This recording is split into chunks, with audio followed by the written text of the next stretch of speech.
Well, football fans, here's the other game of the week. Green Bay Packers versus Minnesota Vikings. Boy, last week was dismal, dreadful, awful, losing to a terrible team like the Denver Broncos. I still feel the Packers have a better future than the Broncos, but my God, last week questioned some things for sure. But if you like the video, make sure to give it a thumbs up and comment, subscribe, everything, all that. But let's get into it. And the Vikings won last week, or just a couple days ago, against the San Francisco 49ers because Brock Purdy threw a couple of uncharacteristic interceptions. But Jordan Addison had his breakout game. He looked fantastic. Their defense was pretty good, and their offensive line was fantastic. The 49ers pass rush could not approach that offensive line for whatever reason. Doesn't make any sense. I thought the 49ers defense was good, but apparently not. Their secondary is kind of awful. But anyway, the Packers have been a mess all year. And now we have Eric Stokes playing 4 special teams snaps and then going immediately to the IR because of hamstring. Darnell Savage going to the IR as well. Devondre Campbell is doubtful as of now, so he probably won't play again. I believe Aaron Jones, Elton Jenkins, and others are questionable for this week. It's just who isn't hurt on this team.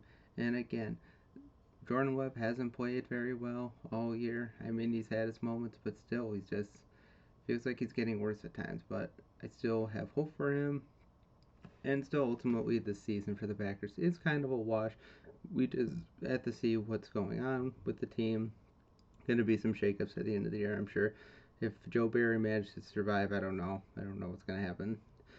Matt LaFleur probably gets one more year. Brian Gutekunst probably shouldn't be let go after this year. After his drafting record is just not good. I mean, like Eric Stokes, sure he had a lot of injuries, but even when he hasn't been injured, he hasn't been the best. So it could be another blemish on his record. Darnell Savage, blemish on the record. He has not fared well. Probably won't be with the team next year, and it's just, what are we going to do?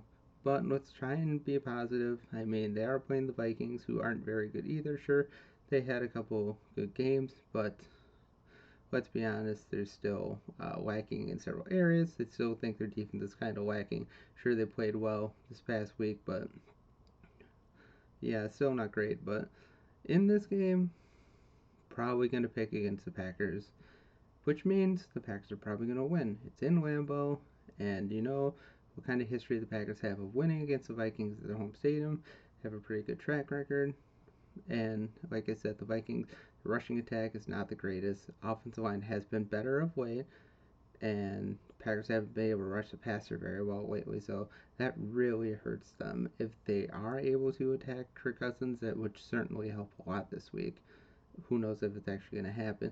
Jordan Addison, of course, is going to be a threat with all the banged up secondary the Packers have, and even if they are fully healthy, who knows what's going to happen. Hopefully Jair Alexander is able to play. That would be a big boost. He would certainly be able to put a damper on Jordan Addison for sure, but that remains to be seen if he actually plays. Alexander Madison, sure, he could run all over the Packers, but I doubt it. I just don't think he's that good. I mean, I think he's a great change of pace back, but a starter, no, I don't think he is. Definitely not a top 10 running back by any means. Jordan Love, I guess it comes down to him. Sure, they've had the most second half points of any team in the league, but will they actually score some first half points? That's been the Achilles heel for the Packers. The inability to score in the first half, always having to play catch up, really limits the amount of chances they have to win. I mean, not scoring in 30 minutes and you have to score everything in another 30 minutes really dwindles down your chances to win. And maybe if they were able to score in the first half, they'd have a much better chance to win games and probably have a much better record. But alas, it has not been the case. Hopefully it'll change this week. Who knows what's going to happen.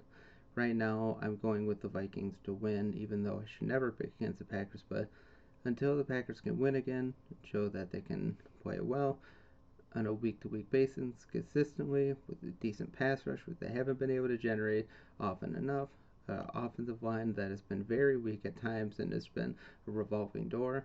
Josh Nijman shouldn't be put in there over Rasheed Walker. I like Rasheed Walker a lot, but his ability to cause procedural penalties the past couple weeks has been awful. I think he had like 3 last week. It's not good. You can't have that. Josh Myers is still a concern on the offensive line, but I guess as long as Elton Jenkins is questionable and in and out of the lineup, he won't be gone. He's just a terrible center. Um, Wide receivers have not been great. Hopefully Watson is able to play. At least it wasn't a terrible injury that he suffered. It just looked really bad when he got slid into and then he hobbled off the field. But I bet he probably won't play this week. Romeo Doubs has not been there really. Jaden Reed has had his plays here and there. Dontavian Wicks hasn't really seen anything lately.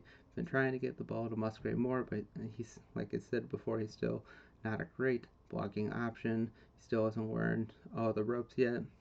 Who knows when we'll see Tucker Kraft again? We haven't seen him for a while. Um, Aaron Jones again is a week-to-week basis.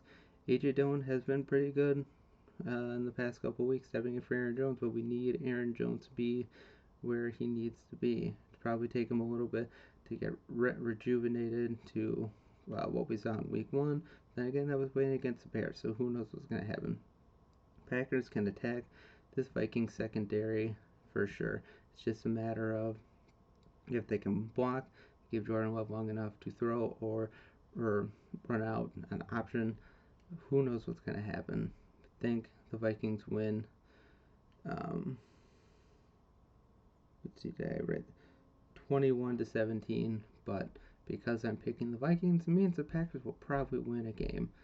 But let me know what you think of the video here. Give it a thumbs up, like, share, subscribe. Otherwise, have a great day, and as always, God bless, and go Pack Go.